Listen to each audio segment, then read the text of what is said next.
এক সময়ের কথা, দেবর্ষি নারদ শ্রীকৃষ্ণের সাথে সাক্ষাৎ করার জন্য তার ধাম দুয়ারিকায় আসলেন। তখন দেবর্ষি নারদ ভগবান শ্রীকৃষ্ণকে দেখে তার স্বাগত করলেন। বললেন, আসুন দেবর্ষি, দুয়ারিকায় আপনাকে স্বাগত। আজ কোন প্রয়োজনে আপনি দুয়ারিকায় এসেছেন? অবশ্যই আপনি কোনো গুরুত্বপূর্ণ সমাচার নিয়ে এসেছেন। তখন দেবর্ষি বললেন, হে প্রভু, আপনি সবকিছু জানা সত্ত্বেও আমাকে জিজ্ঞাসা করছেন। আমি আজ আপনার কাছে আমার এক সমস্যার নিবারণ চাইতে এসেছি। কৃপা করে আপনি আপনার এই ভক্তের দুবিধা দূর করুন। তখন ভগবান শ্রীকৃষ্ণ বলেন, হে দেবর্ষি, আমি আপনার মনের কথা অবশ্যই জানি, আর আপনি কোন কারণে এসেছেন সেই কারণও আমি জানি। এই কারণে আপনি আপনার মনের প্রশ্ন নিঃসংকোচে বলুন, আমি আপনার সমস্যার নিবারণ অবশ্যই করব।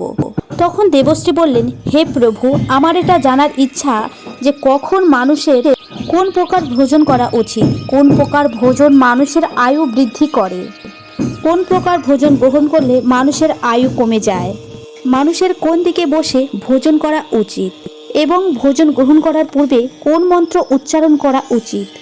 কৃপা করে আপনি আমাকে এই সকল প্রশ্নের উত্তর দিন। তখন শ্রীকৃষ্ণ দেবর্ষি নারদকে বললেন, আপনি সমস্ত মানব জাতির উদ্দেশ্যে যথার্থ প্রশ্ন করেছেন। একথা সত্যি যে মানুষ যে প্রকারের ভোজন গ্রহণ করে তার অনুসারে মানুষের সৌভাগ্য ও সফলতা ও তৃতীয় জন্ম নির্ধারণ করে। দেবর্ষি, এই বিষয়ে একটি প্রাচীন ইতিহাস রয়েছে, যেটি আমি আপনাকে বলছি। এই কথা ত্রেতা যুগে মহর্ষি অগস্ত্য শ্রীরামকে শুনিয়েছিলেন। এই কারণে এই কথার অধিক মাহাত্ম্য রয়েছে। এই প্রাচীন কথার মাধ্যমে আপনি আপনার সমস্ত উত্তর পেয়ে যাবেন। এই কারণে এই কথাটি আপনি মন দিয়ে পুরোটি শুনুন এবং এই কথার প্রচার করুন। যে কেউ এই কথা শুনলে তার সমস্ত পাপের বিনাশ ঘটে এবং সেই ব্যক্তি শতবর্ষ পর্যন্ত দান ধর্ম করার পুণ্য অর্জন করে। দেবশ্রী বলে, হে প্রভু, আমি এই কথা অবশ্যই শুনতে চাই। এই কথাটি আমি ধ্যানপূর্বক শুনব এবং এর প্রচারও করব। শ্রীকৃষ্ণ বলে, প্রাচীনকালে মধ্যদেশে একটি খুব বড় জঙ্গল ছিল। এই জঙ্গলের আকার 100 যোজন ছিল, কিন্তু সেই জঙ্গলে কোনো পশু পাখি থাকতো না। শুধুমাত্র বড় বড় বৃক্ষ ও ছোট ছোট উদ্ভিদই থাকতো। কোনো পশু ভুলেও ওই জঙ্গলের দিকে যেত না। কিন্তু এই জঙ্গলের মধ্যভাগে খুব বড় একটি ঝিল ছিল, কিন্তু শুধুমাত্র ওই ঝিলে হাঁস এবং শুধুমাত্র পাখিরাই থাকতো।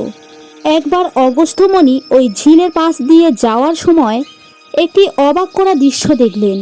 ওই ঝিলের পাশে খুব বড় একটি আশ্রম নির্মিত ছিল, যেটি অনেক পুরনো ছিল, কিন্তু সেটাকে দেখতে অত্যন্ত সুন্দর ও পবিত্র মনে হচ্ছিল।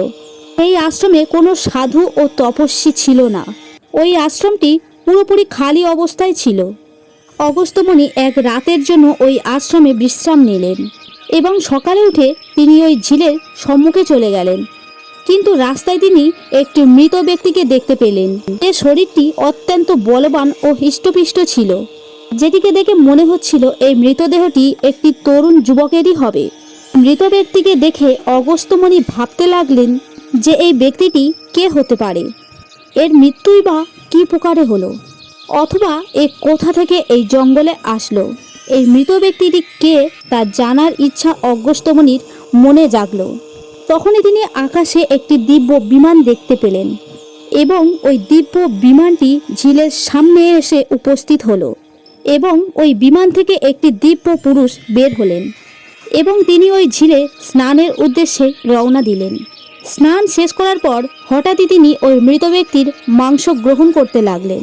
সে পেট ভরে ওই মোটা তাজা মানুষের মাংসটি খেতে লাগলো এবং সে আবারও ওই বিমানে বসে স্বর্গের উদ্দেশ্যে রওনা দিল।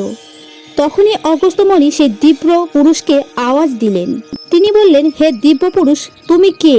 তোমাকে তো দেবতাদের মতো দেখতে, কিন্তু তোমার ভোজন অত্যন্ত ঘৃণিত কেন? তুমি মৃত ব্যক্তির মাংস কেন খাচ্ছ? এমন খাদ্য কোনো দেবতা কিভাবে গ্রহণ করতে পারে? এরপর সেই দিব্য পুরুষ অগস্ত্যী মুনির দিকে তাকালেন এবং হাত জোড়ো করে তাকে প্রণাম করলেন। তিনি বললেন, হে মহর্ষি, আপনাকে প্রণাম রইল। আমি আপনাকে আমার একটি কাহিনী শোনাচ্ছি। পূর্বকালের কথা, বিদর্ভ দেশে আমার মহা যশস্বী পিতার রাজ্য চালাতেন।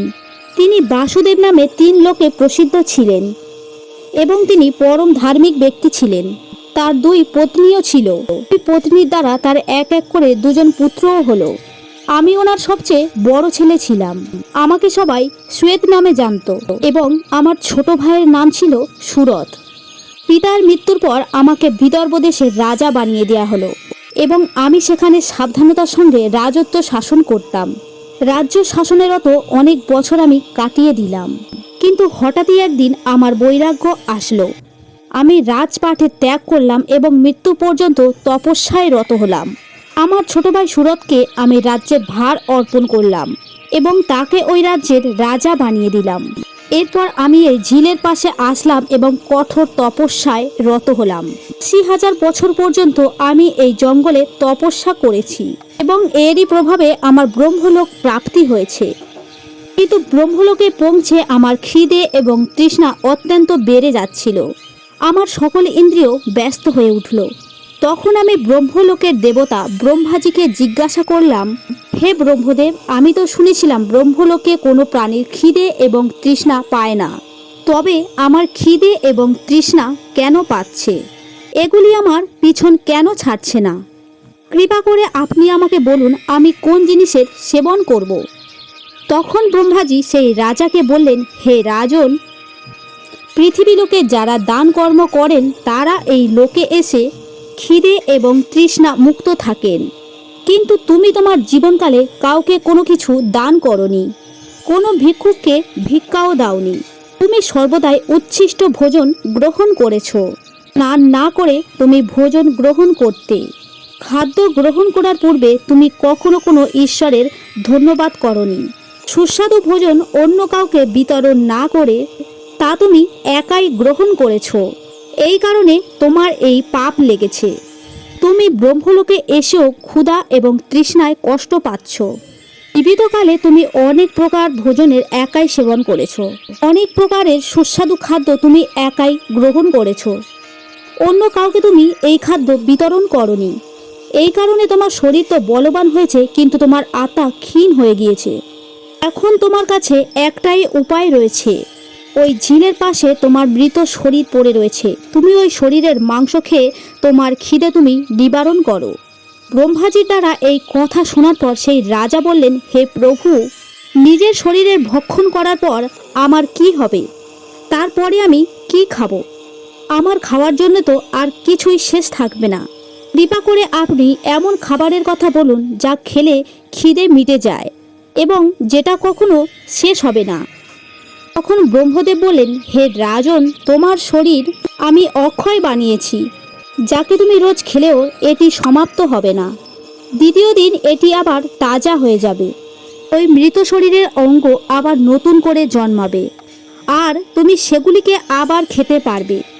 এইভাবে নিজের শরীরের মাংস খাওয়াকালীন তোমার যখন 100 বছর অতিক্রম হয়ে যাবে, তখনই এই জঙ্গলে একদিন মহর্ষি অগস্ত্য আসবেন এবং ওনার দ্বারাই তুমি এই পাপ থেকে মুক্ত হতে পারবে।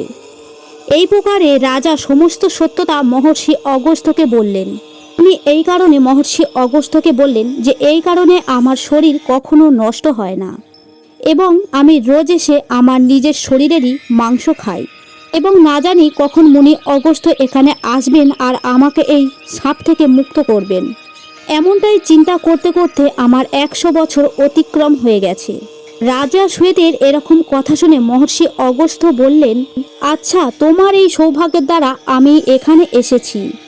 আমি হলাম মুনি অগস্ত্য, তুমি বলো আমি তোমাকে কোন প্রকারে সাহায্য করতে পারি। এবং তখন রাজা সন্তুষ্ট হলেন এবং সসম্মানে তাকে প্রণাম জানালেন। তখন রাজা অগস্ত্যকে বললেন, হে মুনি, কৃপা করে আমাকে এই ঘৃণিত আহার থেকে মুক্ত করুন, তথা যে পাপের কারণে আমার এরূপ অবস্থা হয়েছে সেই পাপ থেকেও আমাকে মুক্ত করুন। রাজার এই দুঃখের কাহিনী শুনে মুনিরও তার উপরে খুব দুঃখ হলো। রাজা মুনি অগস্ত্যকে নিজের কিছু আভূষণ দিলেন। যখন রাজার আভূষণ মুনি ঋষির হাতে এসে পৌঁছালো, ঠিক সেই মুহূর্তে ওই মৃত শরীরটি অদৃষ্ট হয়ে গেল। রাজা শ্বেত এই পাপ থেকে মুক্ত হলেন এবং তারপর তিনি সেই দিব্য বিমানে বসে স্বর্গলোকে যাত্রা করলেন। তখন ভগবান শ্রীকৃষ্ণ নারদকে বললেন, হে দেবশ্রী, এই কারণে দান ধর্ম না করার জন্য সেই রাজা এইরূপ আহার করেছিল এবং পাপ দ্বারা গ্রস্ত হয়েছিল।